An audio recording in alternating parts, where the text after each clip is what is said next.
وقل لعبادي يقولوا التي هي أحسن إن الشيطان ينزغ بينهم إن الشيطان كان للإنسان عدوا مبينا ربكم أعلم بكم إن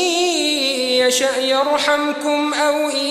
يشأ يعذبكم وما أرسلناك عليهم وكيلا وربك أعلم بمن في السماوات والأرض ولقد فضلنا بعض النبيين على بعض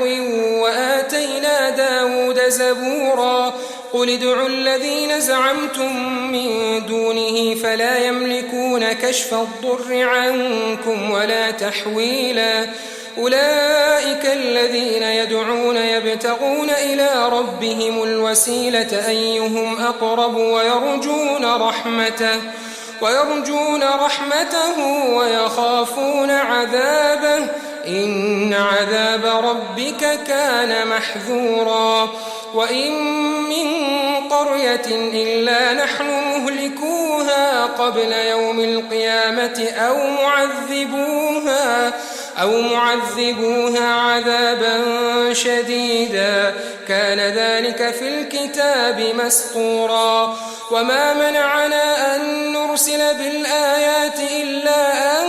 كذب بها الأولون وآتينا ثمود الناقة مبصرة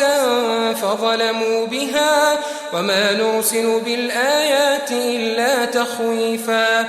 وإذ قلنا لك إن ربك أحاط بالناس وما جعلنا الرؤيا التي أريناك إلا فتنة للناس والشجرة الملعونة في القرآن